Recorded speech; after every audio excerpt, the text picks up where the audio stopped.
Very good morning scholars. चलिए, वही आपके income tax business profession head. और बिजनेस प्रोफेशन हेड में हम क्या देख रहे हैं, बेसिक फैक्ट्स देख रहे हैं, उसके बाद न्यूमेरिकल्स देखेंगे। प्रीवियस क्लास में आपको थोड़ा सा बताया था, बस थोड़ा उसके और आगे, है ना। चलिए देखिए, फिर उसके बाद में बिजनेस प्रोफेशन आपको बताया था जिसमें कि ट्रेड, मैन्युफैक्चरिंग और कॉमर्स यानी टीएमसी। ठीक है, ट्रेड, मैन्युफैक्चरिंग और कॉमर्स ये आता है।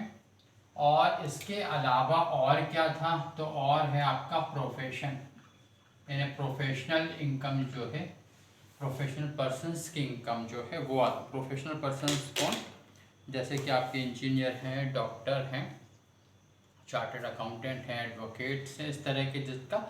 और ये इंजीनियर मतलब गवर्नमेंट जॉब वाले इंजीनियर नहीं, उनको तो सैलरी हेड में टैक्सेबल हो जाएगी। यहाँ पर कौन, जिन्होंने एक फर्म बनाई है और कंसल्टेंसी फर्म हो और किसी तरह का या कोई इस तरह का प्रोफेशनली वर्क कर रहा है, वो वाले इंजीनियर्स हैं। ठीक है, तो ये टीएमसी ट्रेड मैन्युफैक्चरिंग कॉमर्स है।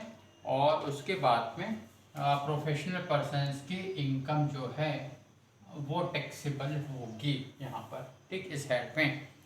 फिर उसके बाद में छोटी छोटी बातों पर ध्यान रखें कि करदाता द्वारा, ठीक है, असेसी, ये बिल्कुल भी ज़रूरी नहीं है कि असेसी जो है वो खुद बिजनेस चला रहा हो। ठीक है, वो काउंटर पे बैठ रहा हो या नहीं बैठ रहा हो, उसके नाम से चल रहा है तो उसका ही माना जाएगा और उसको इनकम पे टैक्स देना होगा। ठीक, फिर उसके बाद में सट्टे का व्यापार आपको बताया था, सट्टे के व्यापार से लाभ हो रहा है तो वो भी टैक्सेबल होंगे बिजनेस प्रोफेशन हेड में। उसको कंप्लीटली बिजनेस प्रोफेशन हेड ही बोलते हैं ना। तो बिजनेस प्रोफेशन हेड में टैक्सेबल होंगे। और यदि सट्टे के व्यापार से हानि हो रही है तो सामान्य व्यापार के लाभ से उसको एडजस्ट नहीं किया जा सकता है, वो सट्टे के व्यापार के लाभ से ही एडजस्ट होगी। एडजस्ट का मतलब रिकवर करना। चलिए, फिर उसके बाद में ज़रूरी नहीं है कि ये जो व्यापार है वो पूरे वर्ष भर चला है। यहाँ पर कुछ ऐसे बिजनेस भी रहते हैं ना जो सीजनल होते हैं, साल भर में 4-6 महीने ही चलाए जाते हैं, तो वैसा भी हो सकता है, कुछ दिन भी हो सकता है, मैक्सिमम तो 365 दिन ही रहेगा। तो ज़रूरी नहीं है कि साल भर ही बिजनेस चलाया गया। ठीक, अच्छा, थोड़ा सा और आपको बता दें, यदि मान लीजिए कभी कभार ही हम थोड़ा बहुत इस तरह का बिजनेस जैसे लगने वाला काम करते हैं तो फिर ये income from other sources head में टैक्सेबल होने लगता है। कैसे, देखिए, जैसे मान लीजिए आपके घर के सामने जो है बहुत बड़ा कोई ग्राउंड है या किसी तरह का कोई फंक्शन वगैरह का कम्युनिटी हॉल है, मान लीजिए आपके घर के सामने, और उनकी अपनी पार्किंग है, लेकिन कभी कभी भीड़ ज़्यादा हो जाए, क्राउड ज़्यादा ओवर क्राउडेड हो जाए, तो फिर क्या होगा, तो आपने यदि मान लीजिए वहाँ के कम्युनिटी वालों से, जो समिति हैं, उनसे आपने पूछा या उन्होंने आपसे पूछा कि भैया आपके घर के सामने पार्किंग करते हैं क्या, और जो चार्जेस है वो दे देंगे, तो आपने कहा ठीक है कर दो।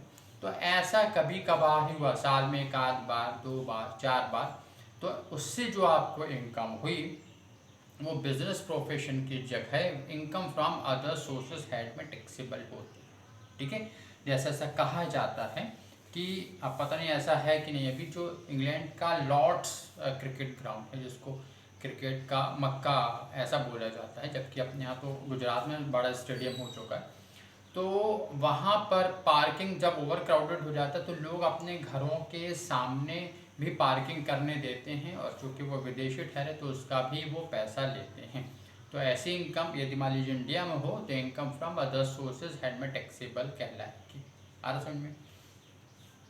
फिर उसके बाद में लिखा है यदि व्यापार बंद हो गया, ठीक है, मान लीजिए आपका बिजनेस बंद हो गया, तो आपने उठा के उस एसेट्स को सोल्ड कर दिया, जो संपत्तियां थी वो आपने, देखिए आपका मान लीजिए मेडिकल का बिजनेस है सपोज जो है, वैसे तो ना करें तो अच्छा है, लेकिन यदि आप किसी कारण से उसको बंद करते हैं, दवाइयाँ तो आपने वापस पहुंचा दी यहाँ सप्लायर के थ्रू जहाँ से आई थी, अब जो आपके पास में रैक्स हैं या मान लीजिए आपने एसी, कूलर, फैन जो भी लगा के रखें, ट्यूबलाइट्स, बल्ब्स हैं, इन सबको भी आप इधर उधर करें, कुछ फर्नीचर भी है, ठीक है, एसी, ट्यूबलाइट, बल्ब तो आप अपने घर में ले गए, लेकिन बाकी कुछ जो बचा आपके पास में जो घर में यूज़ नहीं हो सकता, यदि आप उसको सोल्ड करते हो या दुकान को ही उठा के सोल्ड कर दिया आपने, यदि आपकी ऑनरशिप वाली है तो ये फिर बिजनेस प्रोफेशन की हेड की इनकम नहीं कहलाती, ये कैपिटल गेन कहलाती, जो इसके जस्ट बाद का नेक्स्ट हेड है उसमें टैक्सेबल होगी, क्योंकि फिर ये कैपिटल असेट्स यानी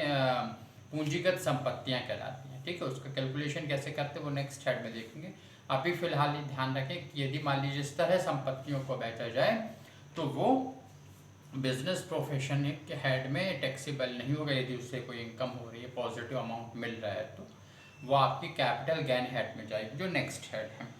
फिर उसके बाद में बिजनेस जो है लीगल है, हमने कहा था ना इलीगल बिजनेस जो है, यदि मान लीजिए आप कोई डाकू डकैती डाल के लेके आता है और उससे इनकम टैक्स डिपार्टमेंट जाके अपना टैक्स देना चाहता है, बिल्कुल इनकम टैक्स डिपार्टमेंट ले लेगा उससे टैक्स। ये बात अलग है कि वो अलग कानून में, अलग एक्ट में जो है आईपीसी सीआरपीसी में अंदर हो जाए, वो एक अलग मैटर है। अदरवाइज इनकम टैक्स जो है वो टैक्स लेगा डिपार्टमेंट है। तो वैध अवैध दोनों प्रकार के व्यवसाय की इनकम पे टैक्स लगता है। फिर उसके बाद में कैलकुलेशन कैसे किया जाएगा, तो देखिए आपने अकाउंटिंग समझते हैं ना, एक कैश सिस्टम पर अकाउंटिंग बेसिस रहता है, जो कैश ट्रांजेक्शन्स बेसिस पे या रोकड़ प्रणाली बोलते हैं, और दूसरा आपका कॉमर्शियल में जिस पे डबल एंट्री सिस्टम पे रहता है। तो जो भी जिन सिद्धांतों का पालन किया जाए उस आधार पर आपका कैलकुलेशन होता है। जैसे बिजनेस में जो है वो प्रॉफिट एंड लॉस अकाउंट बना के ही कैलकुलेशन करेंगे आप, और जो प्रोफेशनल पर्सनस के रहते हैं ना उसका रिसिप्ट एंड पेमेंट अकाउंट की तरह, जैसे टोटल रिसिप्ट से लिखी, अलाउड एक्सपेंसेस जो एक्चुअल में पेड किए वो माइनस कर दिए, तो जो नेट पॉजिटिव अमाउंट बचा हुआ इनकम कहलाएगी। ठीक है, सवाल आएंगे सब बनेगा। चलिए, फिर उसके बाद में कोई बैड डेट्स रिकवर हो जाता है तो ये उस वर्ष की इनकम आएगी, है ना। बैड डेट्स आप समझते हैं ना, डेटर्स देनदार। देनदार कौन है, जो हम अपने बिजनेस में बैठे हुए हैं, तो जो हमें पैसा दे रहा है वो देनदार है, जो हमसे पैसा ले रहा है वो लेनदार है। देनदार को डेटर्स या बुक डेप्ट्स भी बोलते हैं, ठीक है, और लेनदार को क्रेडिटर्स भी कहा जाता है। अब यहाँ पर देनदार जो है वो क्यों पैसे दे रहा है हमको, तो क्योंकि या तो हमने जो है उसको क्रेडिट सेल्स किया, उधार बेचा था, या लोन्स प्रोवाइड किया था, तो वो हमें अब वापस कर रहे हैं। लेनदार जो है वो क्यों पैसे ले रहा है, हमने उससे पैसे लिए थे या क्रेडिट परचेज किया था। तो इसमें आपने देखा होगा डेटर्स भी तीन तरह के होते हैं, गुड बैड, वेरी बैड नहीं होता, गुड बैड और डाउटफुल। तो यदि बैड डेब्ट्स थे जो डूब गए, आपने लगा कि अब नहीं मिलने वाले, या डाउटफुल डेब्ट्स थे जो आपको नहीं मिल रहे थे और वो रिकवर हो गए ईश्वरीय शक्ति से, भगवान ने उनको सद्बुद्धि दी और कहा कि जाओ उनके पैसे वापस कर दो, तो वो पैसे वापस मिले तो बैड डेट्स की रिकवरी हुई, तो ये रिकवरी इनकम कहलाएगी, और उस ईयर में बिजनेस प्रोफेशन हेड में टैक्सेबल कहलाएगी। तो बिजनेस या बैड डेट्स रिकवरी जो है वो आपकी इनकम कहलाएगी। तो फिर बैड डेट्स क्या है, बैड डेट्स जो है वो अलाउड एक्सपेंसेस, अभी जब हम प्रॉफिट एंड लॉस अकाउंट को बनाएंगे तो बैड डेट्स जो है वो आपका माइनस करेंगे। यदि ऑलरेडी माइनस है तो कुछ नहीं करेंगे, लेकिन यदि माइनस नहीं किया गया तो ज़रूर करेंगे उसको। चलिए ठीक है, तो इस तरह की बातें याद रखें। फिर नॉर्मली जो है अलाउड एक्सपेंसेस कौन कौन से हैं, तो अलाउड एक्सपेंसेस वो होते हैं जो रेवेन्यू नेचर के होते हैं, हाँ, आगम प्रकृति के होते हैं, पूंजीगत प्रकृति, कैपिटल नेचर के नहीं। कैपिटल नेचर की एसेट्स पे डेप्रिसिएशन अलाउड होता है जो रेवेन्यू नेचर का होता है। तो करदाता आयगत प्रकृति के होने चाहिए, करदाता के व्यापार से, जिस व्यापार की इनकम है उसी से संबंधित होना चाहिए, अगले पीछे वाले व्यापार की नहीं। फिर करदाता का ये पर्सनल एक्सपेंसेस नहीं होना चाहिए, ठीक है, और जो प्रीवियस ईयर में जो फाइनेंशियल उसमें ड्यू होना चाहिए कि इसी वर्ष में देना था, इस तरह से जो रहता है। और फिर उसके बाद में व्यय की प्रकृति ऐसी भी नहीं होनी चाहिए जो कानून के अंतर्गत वर्जित हो, ये भी नहीं होनी चाहिए। अब एग्जाम्पल के तौर पे आपके देखो, उदाहरण के तौर पर कौन कौन से, जैसे कि रॉ मटेरियल के परचेज है, क्रय, मजदूरी है, वेतन है, ईंधन है, मतलब वही जो trading and profit and loss account पढ़ते ना, उसके डेबिट के आइटम, और भी आपको रीड कर दे रहे हैं उसको, कार्यालयीन व्यय हैं, ऑफिस एक्सपेंसेस, ये सब अलाउड एक्सपेंसेस की लिस्ट बता रहे हैं आपको। व्यापार को चलाने के संबंध में किए गए दैनिक व्यय ये अलाउड हैं। कानूनी वैधानिक व्यय, माल के उत्पादन विक्रय पर व्यय, क्षतिपूर्ति, कॉम्पनसेशन, रॉयल्टी, रॉयल्टी आप जानते हैं अधिकार शुल्क एक प्रकार का किराया, एजेंट को पारिश्रमिक, ऋण लेने के संबंध में व्यय यदि ऋण व्यापार या व्यवसाय के लिए लिया गया हो, मनोरंजन व्यय है किसका, कस्टमर का मनोरंजन है ना, या फिर आपके एम्प्लॉयज़ के लिए। फिर यात्रा व्यय है, यात्रा किसने, असेसी यानी व्यवसाय के मालिक ने ना की हो, ये जो ट्रैवलिंग एजेंट है या बिजनेस से रिलेवेंट कोई ट्रैवल की गई है तो उसके एक्सपेंसेस माइनस होंगे। कर्मचारियों को दी गई सुविधाओं पर व्यय हैं, और विज्ञापन पर रेवेन्यू नेचर के व्यय, आयकर कार्रवाई के संबंध में किए गए व्यय हैं।